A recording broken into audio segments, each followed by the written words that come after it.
Hey, folks, welcome to the e-commerce playbook podcast. I'm your host, Richard Gaffin, director of digital product strategy here at Common Thread Collective. And of course, I'm joined as always by Taylor Holiday, CEO here at CTC. Taylor, how are you doing coming off a bit of a 24-hour turnaround, as I understand? Yeah, well, I am old. I can't really hang with these young folk out in the social world, especially not Aaron Warshawski, our VP of sales here. He is Burt Kreischer, the machine, and I can't hang. So I'm a little bit of in recovery mode, but glad to be back in the office and excited to share a little bit about what I learned at the the Meta Performance Marketing Summit. I was going to say, before we get into that, I was empathizing with you on the sort of topic of getting older, getting into our 30s, mid to Oh, late I mean, you 30s. might, yeah, there you And go. yeah, so I'm starting to feel the thing of like if I have pasta the next day, I'm hungover. So I can only Yeah. imagine like what it feels like to go through that. But yeah, so let's talk about it then. So yesterday you were at the top secret summit, maybe not so top secret, or rather, it's the second annual Facebook Performance Marketing Summit. Took place yesterday. Got all of the names in our world together, along with, of course, representatives from Facebook to talk about really, I guess you would say it's like primarily talking about the product itself and things that they're rolling out and the way that they're thinking about the Facebook ad platform itself. But so what we wanted to do today was to share with everybody here some key takeaways from that summit, things that are going to be applicable to you guys in the near future, and just some interesting observations about what happened over that day. So why don't we kick it off with the first key takeaway here, Taylor, which is the idea that Facebook puts on a branding masterclass. So dig into that a little bit. What are we talking about there? So as a CEO has a responsibility for introducing ideology to my internal team, to my customers, and we spend a lot of time thinking about this, right? Like CTC has coined a lot of terms in the world, right? And so those kinds of messaging and branding things take a lot of effort and repetition and consistency. And when you go to a Meta event, one of the things that I notice is one, like they're just done in a world class fashion. So everything Mhm. from the setup, the food, the stage, the decks, they all look beautiful as what you would expect from a business of their size. But more than that, they are on point with their message in an incredible way. So the theme of this event, and we'll get into it more, was really about ASC and machine learning and the improvement or in AI. And they said the same things over and over and over again. Every speaker, same data points. So they do a few things incredibly well. They brand things and name them and say those names over and over and over again until you are tired of hearing it. And we have this joke that if people don't make fun of you for your phrases, like your phrases aren't embedded yet. And Mhm. I was making jokes about ASC by the end of it. And then the second thing is like they take a small number of data points that are impactful and clear and they say them over. So they don't try and say too much. And sometimes it feels repetitive. You're like, okay, another slide with the 17% CPA reduction and 32% ROAS increase. And they had four different people say the same slide. But you know what? I know that data point now. I've remembered it. I've taken it away. And then they also eat their own dog food of like, I just received a survey from them asking me to reflect on basically a brand. And I talked to Yoni about this, about what they'll do is like they'll do a brand lift study on their product ideas. So they'll ask me to recall specifically what I talked about, what they thought was most impactful, what I'll use, and they'll actually measure it and adjust the next event on the basis of that. So I have a survey right now that's like asking me these very specific questions. Which of the following Meta solutions do you plan to use in the next 90 days? To what extent do you agree or disagree that Meta has these specific solutions? And then lists all the speakers. Which one did I find most impactful? And then an open-ended response. And he said that they'll measure two things coming out of these events. Like one is there an uptick in adoption of the products? So like literally practical operationalizing the ideology inside of the organization to their financial benefit. And then two, like, is there a recall of the specific ideas that they wanted to inject? So clear strategic plan, consistent branding, on point, beautiful delivery, consistent repetition, measurement, and survey. Just a pure like masterclass in branding done by the Meta team here. Yeah, and a great takeaway for marketers in general about, again, yeah, it sounds like it was a master class in the power of repetition. And I think like Yeah, one thing that's easy to get into your head is that if you repeat yourself too many times, people are going to get tired of it. And actually, that's right. sort of the point. I think of Yes, exactly. the wealthiest 1% of the wealthiest 1% or whatever, like Bernie Sanders Yeah, says, whatever. Like right. it's a meme at this point, but That's how you absolutely know what he's talking about every time he's going to get up there. So, so we're talking a little bit about how they messaged it and the effectiveness there, but of course, then we have to talk about what was the content of that messaging because, let's say, for instance, 4 or 5 years ago, there was a similar thing where what they were messaging over and over was the pivot to video, and that ended up being false and Yep. bad. So, what's the takeaway here? What were they talking about, especially as it refers to Advantage Plus, Yep. and what were your sort of general feelings on that? Yeah. So the number one message item is about ASC, Advantage Shopping Campaigns, or ASC Plus. And they had sort of two key insights about what this is that one, it's a fundamental new AI machine learning algorithm that powers this campaign. And the point that they made, and I thought it was, again, they took a complex idea and boiled it down in a really simple idea, was that the ad auction has to make a decision on the delivery of your ad in 1 second. And basically, what they've done is increase the amount of compute power that they can get through in 1 second. That's what AI is doing. So, the simple way they're saying is we can process more data in that same amount of time to make a better decision. And that's what's powering ASC. And the result of all that compute is 17% reduction in CPA, 32% increase in ROAS in comparison to BAU, business as usual campaigns. And that sequence of here's the product, here's the difference, here's the why it works, and here's the outcome over and over and over again is why they're just like, and then they want all of us, they gave us an action, a key takeaway, set a goal of getting to 30% ASC adoption across your campaign within the next 90 days. So, data, information, insight, action. And now I guarantee you, all the reps are going to call and go, where are you at relative to 30%? Where are you at relative to 30%? And it's going to just be this sequence of insight, research, goal, action, operationalizing, measurement. So, as an independent observer, then, like, is this is this BS or not? I suppose maybe it's not as extreme as that, but what's your take on whether or not or maybe break down our experience with Advantage Plus as opposed to other campaigns? Yeah, so I find Advantage Plus to not really be that novel, other than this alleged AI change. Really, it's just a structural setup for how you run your Facebook campaigns. It's very similar to what we're already doing. So they force you into broad targeting, they force you into all placements, right? And then you set an exclusion for new versus returning customer percentage, and they had some debate about what they thought the right percentage of that was, and et cetera. But it's basically structurally a lot of what we were already recommending in many Right. ways. Now, the point number two on the 5 things I sort of learned at the Performance Marketing Summit is the reason we have been resistant to moving all of our customers to ASC is not because we don't believe in the AI or we think it's because they don't offer cost controls. They don't offer the ability to run cost caps or bid caps inside of ASC Plus. And this is something I've been very vocal about on Twitter and even said to our reps, like, we will move all of our customers there when you give us the ability to do that. And what I can say is, so this is a shout out to Yoni Levy, who, for those of you that are on Twitter, he is sort of become the public face of Meta on Twitter and takes a lot of inbound flack from all of us marketers. But man, I'm appreciative for the guy. One, he's an amazing human. He genuinely cares, and he's an advocate for the things that we care about. And he showed me very directly that inside of the internal Meta Slack and engineering planning, they don't use Slack, whatever they use in there, that one, he's been sharing my tweets directly with the engineering team saying that, and I can confirm that it is on the product roadmap for cost controls to come to ASC Plus.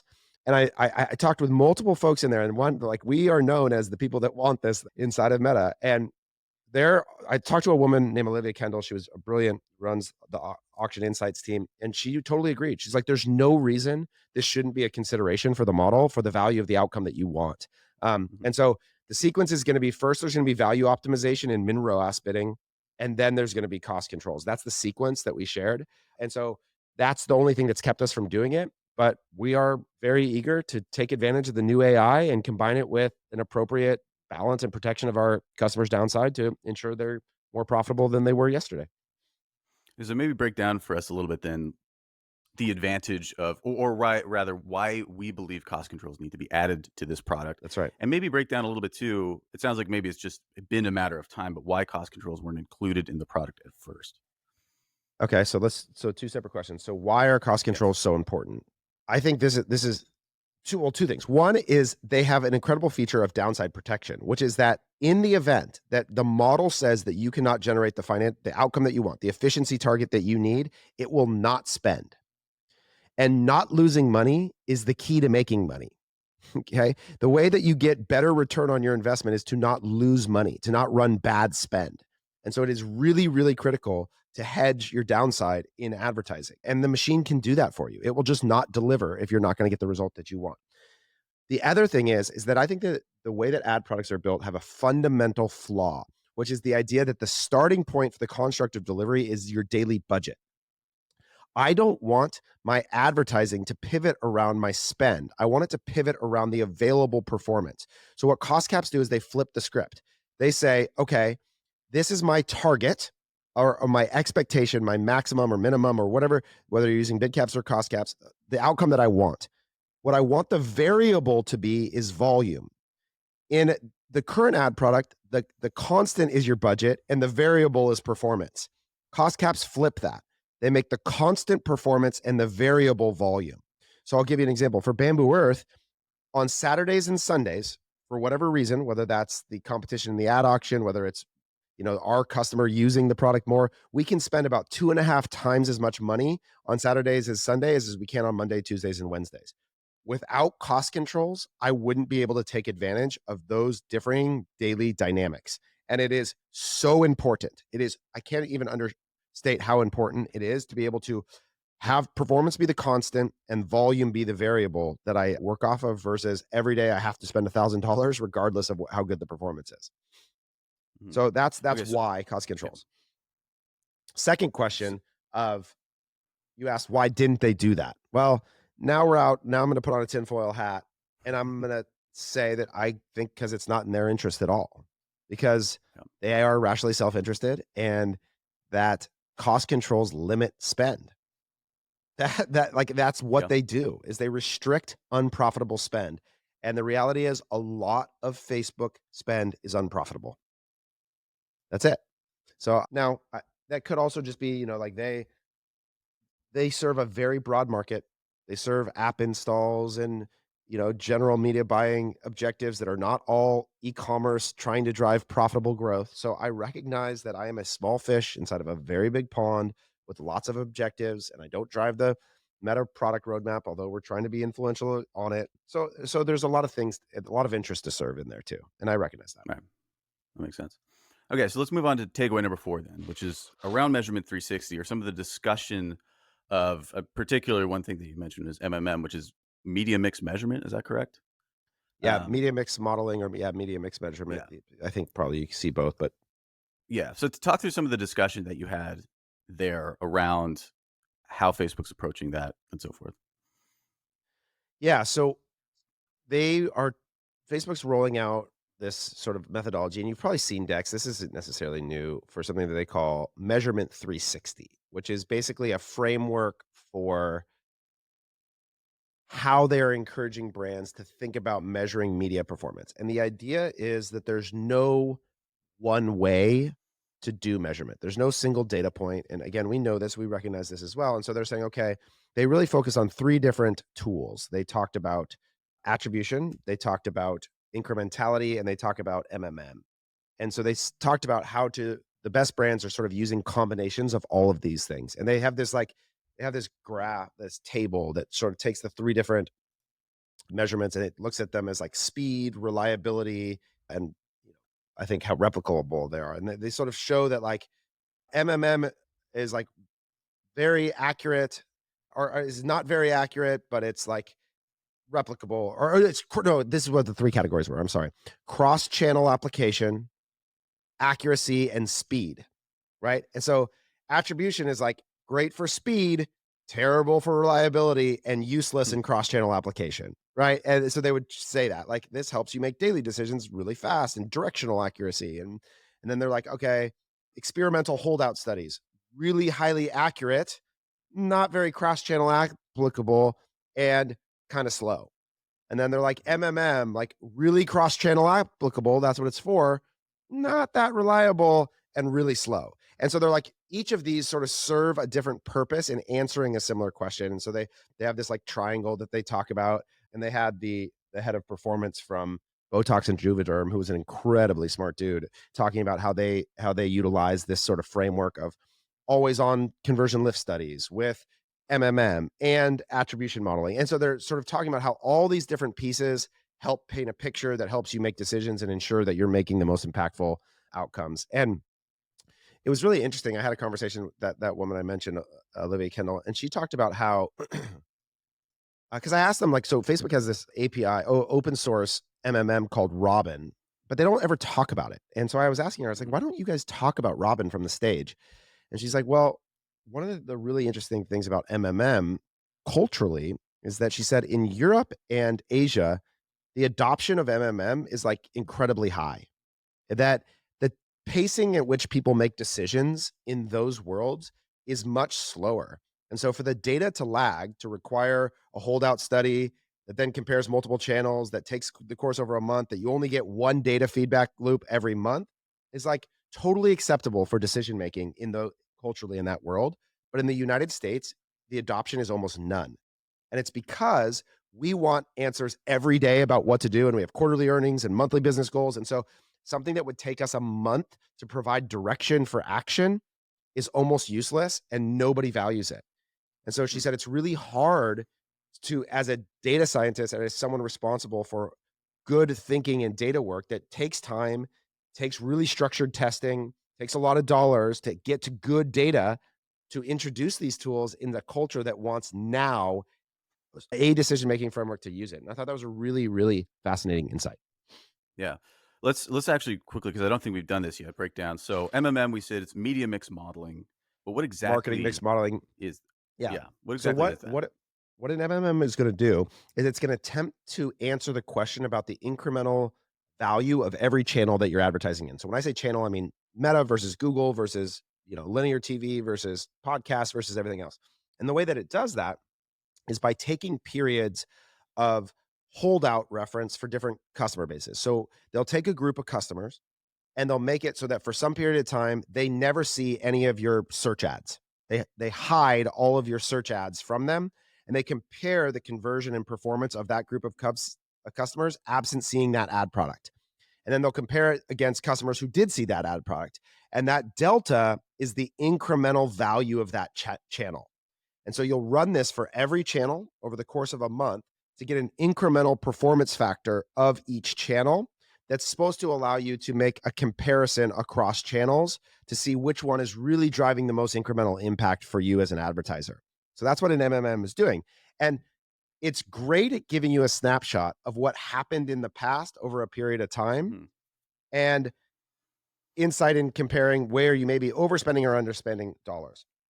The challenge I've seen with MMM is people want to turn that into they'll take those multipliers and they'll apply them every day to every channel and use it to make daily decisions. And that is not what an MMM is for. And it should not be used that way. And anybody who's using an MMM for daily measurement, I think you are making a fatal flaw because every time I've seen it, what happens is after you actually run the MMM on the period of time that you were using, the actual weights and measures come back different than the ones you were using to make the decisions because that's just the reality is that the output is not constant every month. It is not that like every channel performs exactly the same in every period of time. And so what it's great for and the way that I would recommend using an MMM, but this is again why it's slow and hard is that let's say in the month of March, your weights came back and it was like, oh, we're underserving Google versus Facebook. What you have at that point is not an action. You have a hypothesis that now needs to be confirmed over multiple periods of time. So, Mhm.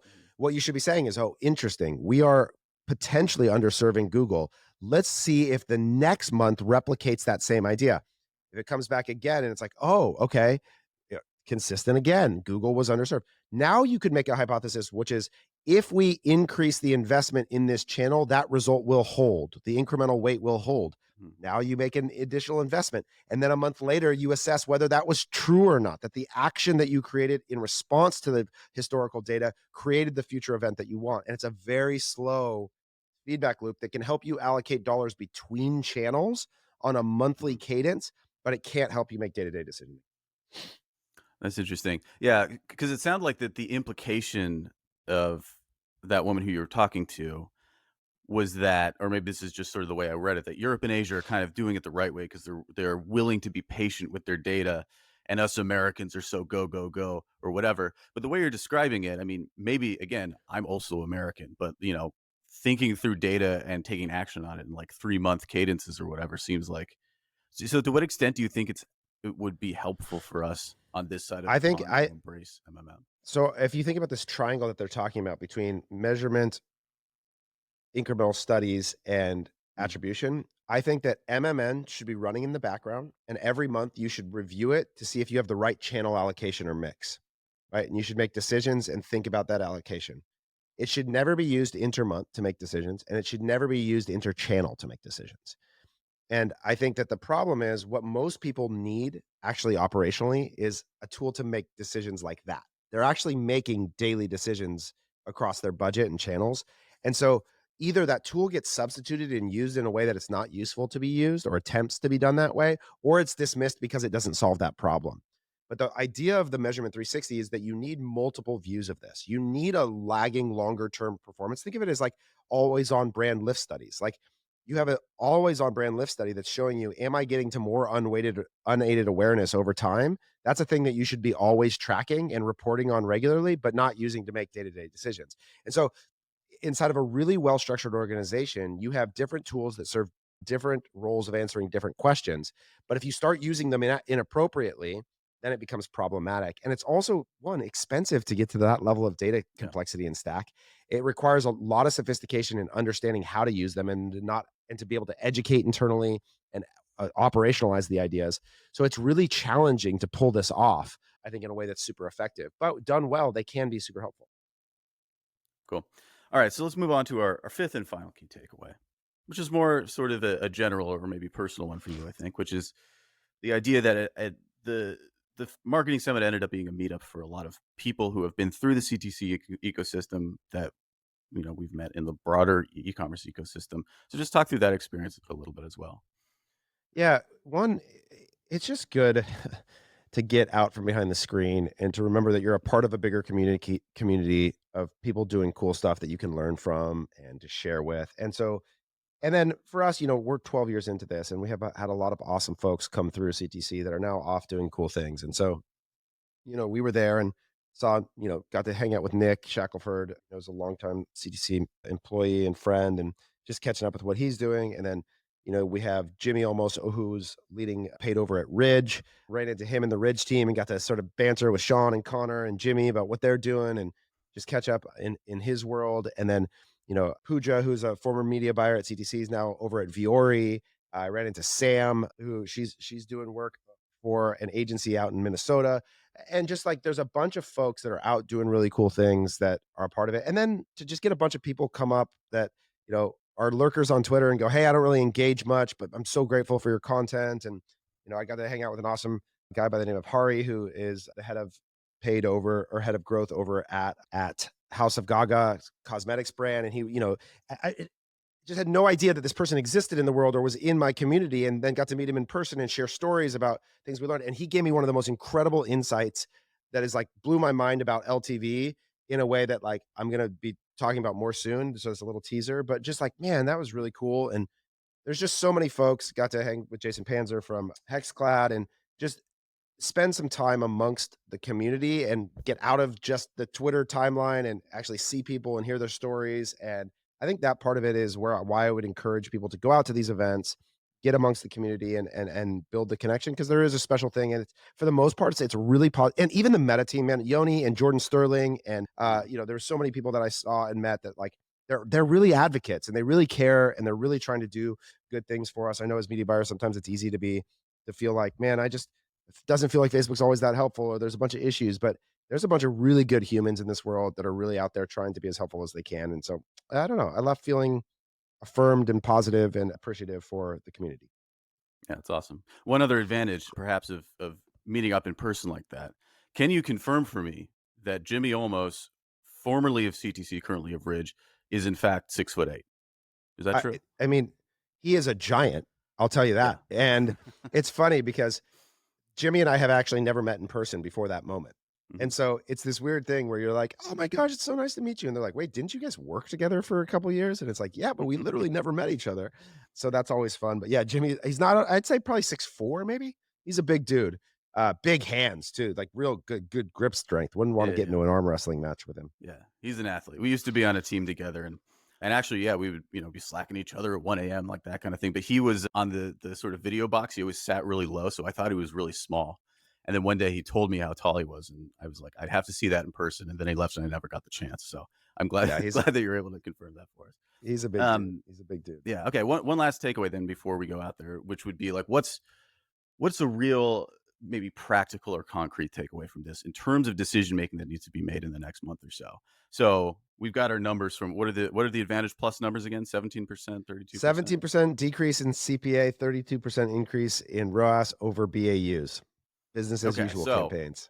so is our advice then, is the house view, we move away from BAUs en masse, dump all our money into Advantage Plus. What's your key advice No, there? I mean we're still hold right for cost controls. That's a Mhm, lot of our belief. But that said, not everyone shares that belief, and I think amongst the campaign concepts, like you want to align yourself with the interests of the organization. Like Tony, our VP of media, talks about this all the time: is that you can't fight the internal direction of the organization. Like mhm, if PMax is going to be the thing for Google and Shopping Plus is going to be the thing for Facebook, at some point you have to adopt the reality of where their organization is going because they're going to sunset all the other stuff. Like they're mhm, going to move in the direction that they want to. So figuring out how to make it as useful for you as you can is really critical. So I think that it is worth checking that out. And then like I would go watch the replay. I would download the materials. I would understand those things. There's a lot of smart folks. Another like crazy one was a woman that leads the growth at Fabletics say that she said that Fabletics produces 50,000 ads a year. And oh my god. so they had this other data point that was like after a frequency of 4, the expected conversion rate on ads drops by like 40%. And so Hmm, creative diversification and various formats is a big also part of the AI opportunities. And so I think there's a lot of like creative tooling that's going to come to help empower that and enable that. And she was incredibly smart. She like that what the program that they had going on was really cool. And like another example, I ran into Alejandro from Montenbao. He was there, mhm, oh, yeah. who's just the best human on earth. I just love him so much. Long time customer of CTC's. And he's outsourced all of his labor now to Latin America, which is really cool. And he has this really interesting structure internally where he's got pods, like sort of old school CTC pods. Think of it as a videographer, creative Mhm, strategist, and a media buyer for every product line now. So he has a oh, pod that cool. works on men's jeans. He has a pod that works on women's jeans. He has a pod that works on men's basics. And they're all responsible for creative for just that product line. And they get their own campaigns. And it's just a very robust expression of the amount of effort going into all these things. And I think there's a lot of that occurring in a way that's pretty cool. So that was like 4 more takeaways for you. That's right. Yeah, all useful though. All right, folks. Yeah. Well, thanks again for joining us on the E-commerce Playbook podcast, and yeah, we'll see you all next week.